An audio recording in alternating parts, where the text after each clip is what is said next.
Welcome back. The Benue state government has faulted claims of some lawmakers in the state that it's insensitive to the plight of citizens. Reacting to such claims by Honorable Kester Kienge over unpaid salaries and the security challenges in the state, the Chief Press Secretary to Governor Samuel Ortom made Teva Atase decry the plot by the PDP lawmakers to set up civil servants against the government. For 6 months running to 7, the people, the laborers in the state are being owed, they are not paid.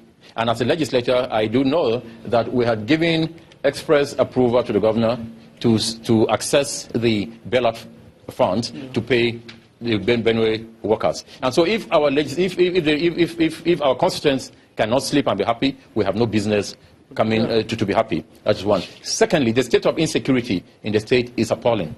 It has gone to an all-time worst in the state, situation where even as legislators we cannot guarantee the safety and security of ourselves. Talk less of them. We can't guarantee for ourselves, neither can we guarantee for our constituents. The issue of security is a concern of his administration, and that dialogue is the way forward. Ranching is the way forward, and that is why the administration of Ortom has sent a bill to the State Assembly, which we expect to be passed very soon. And when that bill, which is to prohibit open grazing of cattle, it will go a long way, because ranching will become a law.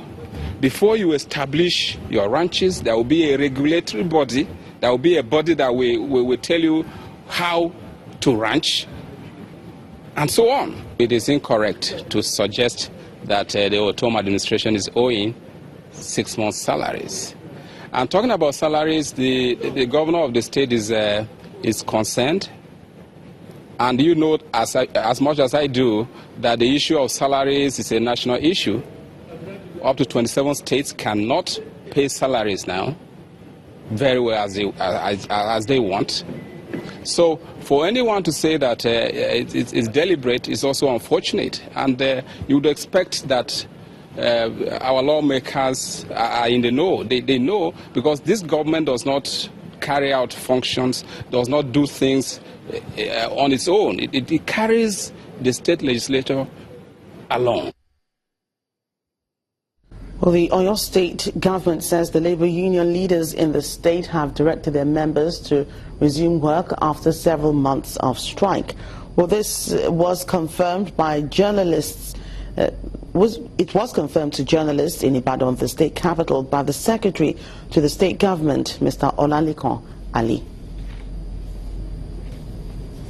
The Nigerian Labour Congress has consequently directed its members to call off the industrial action embarked upon since June 2016, witnessed and in fact further reinforced and reiterated by the National Vice President of the Congress, Comrade Adilego, who actually gave the word of the headquarters of the Nigerian Labour Congress to the effect that the strike action be called off immediately.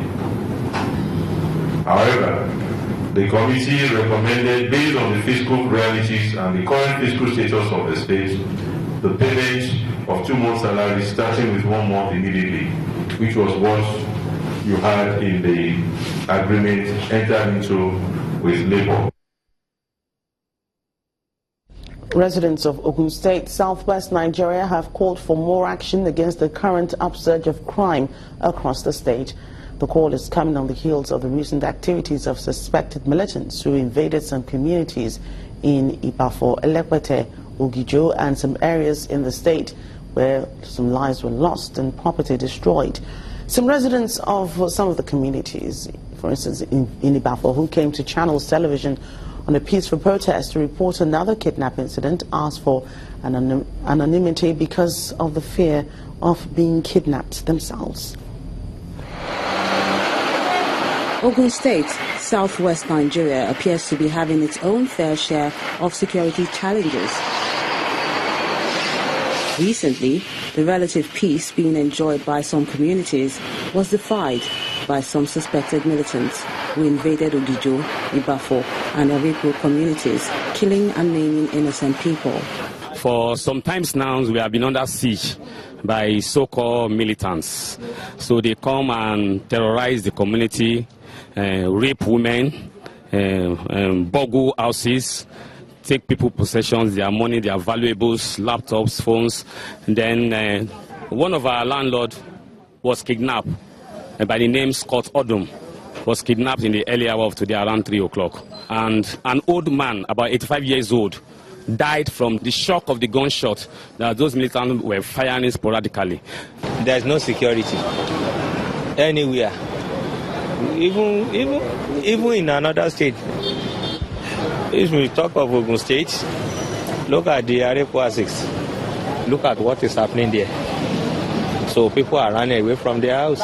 The State Police Public Relations Officer, Muyiwa Adejobi, says officers have now been deployed to the affected areas. When this development came aboard, we went to the place. The new Inspector General of Police, Ibrahim Idris, sent almost 250 armed policemen from Force Headquarters Abuja to assist us. So with deployment of the armed policemen, which include the police mobile force and counter-terrorism units, of course, and proper deployment of armored personnel carriers to some of these areas, we have been able to suppress them.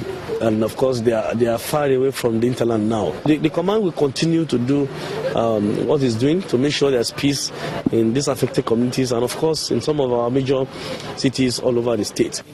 The command is appealing to the residents to provide the police with necessary information in order to reduce crime, as all hands must be on deck to prevent such ugly incidences. We'll close with some news coming in. Mr. John Momoh, Chairman, CEO of the Channels Media Group, has been elected Chairman of the Broadcasting Organization of Nigeria, BON.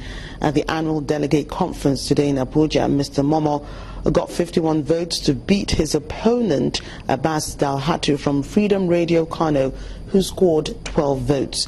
This is the first time the owner of a private media group would hold this position. Well, that's it on news across Nigeria. Thank you so much for watching.